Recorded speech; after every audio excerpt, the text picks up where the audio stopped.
पाकिस्तान अब किसी की जंग का हिस्सा नहीं बनेगा। अफगानिस्तान में क़याम अमन के लिए अमेरिका के साथ मिलकर काम कर रहे हैं। वज़ीर-ए-आज़म इमरान खान का डेवॉस में पाकिस्तान स्ट्रैटेजी डायलॉग से खिताब। मुल्क में क़याम अमन का सबसे ज्यादा फायदा सियाहत के शोबे को हुआ। वज़ीर-ए-आज़म ने अमेरिकी सदर को FATF पर सपोर्ट का कहा। ट्रंप ने जल्द दौरा पाकिस्तान की यकीन दहानी कराई है। वज़ीर ख़ारिजा शाह महमूद कुरैशी का इजहार ख्याल। कहते हैं सदर ट्रंप ने कश्मीर की सूरत हाल पर तशवीश का इजहार किया और यकीन दिलाया कि वो कश्मीर के मसले पर बात करेंगे। शाह महमूद के मुताबिक सदर ट्रंप ने कहा वो इमरान खान को पसंद और उन पर एतमाद करते हैं। मुल्क में आटे के रेट्स कम न हुए। सिंध में फाइन आटा 65 रुपए और चक्की का आटा 70 रुपए फी किलो में फरोख्त। उधर खैबर पख्तूनख्वा की देखा देखी बलूचिस्तान के नान भाइयों ने भी रोटी का रेट बढ़ाने का मुतालिबा कर दिया।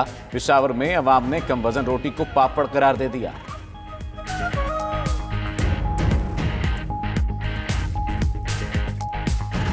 रोटी जो है ना वो महंगे 120 ग्राम 100 ग्राम वो सिर्फ पापड़ है। 115 ग्राम वैसे भी खा भी नहीं सकेगा क्योंकि वही बिल्कुल पापड़ हो चुका है और उम्र रसीदा बांधे तो बिल्कुल नहीं खा सकेंगे। 10 रुपए के रोटी के ऊपर तो वैट नहीं बढ़ता है, 2 के ऊपर भी नहीं बढ़ता है। तो छोटी छोटी रोटी होती है। 10 वाली रोटी 15 पे भेज रही है। ये नहीं करना चाहिए, इनके इस पे ऊपर सख्ती होनी चाहिए। लोग 10 की नहीं ले सकते, अभी 15 की क्या लेंगे। अज़मा बुखारी की आटा बहरान पर तनकीद। महकमा खुराक पंजाब ने आटे का ट्रक लीगी खातून रहनुमा के घर पहुंचा दिया। अज़मा बुखारी का कहना है कि महकमा फूड के एहलकारों ने 30 से 40 आटे के थैले घर के बाहर रखे। पंजाब हुकूमत के कहने पर उनके घर के बाहर तमाशा किया गया। अगर हमने ही बताना है कि आटा कहां नहीं मिल रहा तो ये इस्तीफा दे दें और घर जाएं। गंदम और आटा स्कैंडल में मुलव्विस किरदारों की निशानदही करने वाला इदारा ही हुकूमत के जेरे अताबा गया। मुसाबकती कमीशन ने वक्त से पहले ही बहरान की निशानदही की। सिफारिशात पर अमल करने की बजाय वज़ीर-ए-आज़म ने उल्टा चेयरमैन मुसाबकती कमीशन को ही झाड़ पिला दी। ज़राए के मुताबिक मुसाबकती कमीशन ने 10 दिसंबर को वफाकी काबीना को हतमी रिपोर्ट पेश की थी। मेगा मनी लॉन्ड्रिंग केस और पार्क लेन रेफरेंस की समात। आसिफ जरदारी समेत दीगर मुल्जिमान पर फर्द जुर्म की कार्रवाई मौखर। समात 11 फरवरी तक मुलतवी। फरियाल तालपुर ने अदालत में हाजिरी लगाई। आइंदा समात पर मुल्जिम अनवर मजीद को एयर एम्बुलेंस के जरिए लाने के लिए इंतजामात करने की हिदायत। उधर मेगा मनी लॉन्ड्रिंग केस में एक और मुल्जिम सैयद हुसैन फैसल जामूट वादा माफ गवाह बन गया।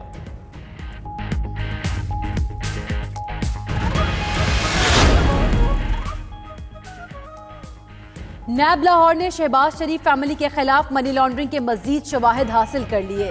ज़राए के मुताबिक शहबाज शरीफ, हमजा और सलमान शहबाज के खिलाफ मजीद नए शवाहिद मिले हैं। शरीफ ग्रुप ऑफ इंडस्ट्रीज में 300 से ज्यादा घोस्ट मुलाजमीन का इंकशाफ हुआ। PIA के अमले की लंदन जाने वाली परवाज के मुसाफिरों से बदतमीजी। पिछली नशिस्त पर बैठी खातून ने वीडियो बनाई तो अमले ने मोबाइल फोन छीन लिया। दीगर मुसाफिरों से भी बदसलूकी। हीथ्रो एयरपोर्ट पर उतरते ही दोनों मुसाफिर गिरफ्तार करा दिए। IMF की जानिब से $540 मिलियन के किस्त जारी करने की नई 4 शराइत सामने आ गई। ज़राए के मुताबिक शराइत के पूरा होने पर कर्ज के किस्त जून 2020 तक जारी होगी। फरवरी और मार्च में IMF से इन शराइत पर मुज़ाकरात होंगे।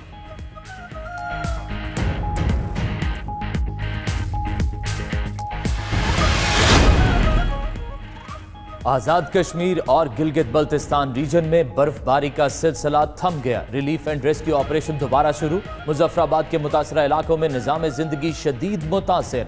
राब्ता सड़कें 3 हफ्ते गुजरने के बावजूद बहाल ना हो सकी। बेशतर देहात के जमीनी राब्ते मुनक़ता। गिलगित अस्तोर शाहराह पर बड़ी गाड़ियों की बंदिश की वजह से अशियाए खुरोनोश की कीमतें आसमान से बातें करने लगी।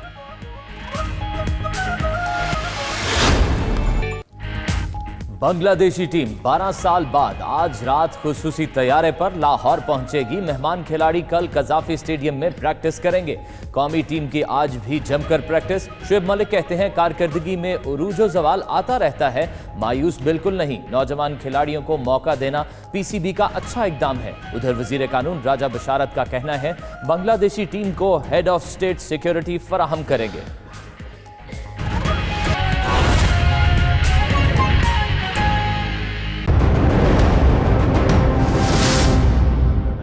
होता है। और कोशिश भी यही है कि जैसे बाबर आजम है वैसे जो हमारे दूसरे भी प्लेयर्स हैं उनको भी इंशाल्लाह जब कंसिस्टेंट बेसिस पे चांसेस मिलेंगे तो वो भी इंशाल्लाह वैसा ही करेंगे जो बाबर आजम कर रहे हैं। और दूसरी बात ये है, मैं और हफीज़ ज़रूर एक्सपीरियंस्ड प्लेयर्स हैं, ठीक है, परफॉर्मेंस जो है वो फर्स्ट प्रायोरिटी ज़रूर है दोनों की, but at the same time dressing room का माहौल और जो हमारा यंग कैप्टन है उसको कैसे ग्रूम करना है, तो ये सारी चीज़ें जो है वो दिमाग में, और कोशिश यही होगी कि ये सारे जो हम जिस चीज़ के थ्रू गुजरे हुए हैं वो शेयर करें और हेल्प करें जितने यंगस्टर्स हैं और जैसे हमारा यंग कैप्टन है। शुएब, अगर हम वर्ल्ड कप को भूल जाएं तो 2 साल लगातार मिकी आर्थर के सबसे इम्पोर्टेंट बंदे आप माने जाते थे, मगर वर्ल्ड कप के बाद सब आप पे हैं कि आपको टीम में क्यों शामिल किया गया, तो आपको लगता है कि सिर्फ एक वो 4-5 मैच की वजह से आपके ऊपर इतना स्ट्रीमलाइन लगा कि शायद आपको टीम में नहीं होना चाहिए? देखिए, मैं भी इंसान हूँ, मैं भी फिसलता हूँ, मेरे भी दिमाग में नेगेटिव चीज़ें आती हैं। कोई ये बंदा बोले कि नेगेटिव चीज़ें नहीं आती हैं, उसको गुस्सा नहीं आता, तो वो गलत बात है।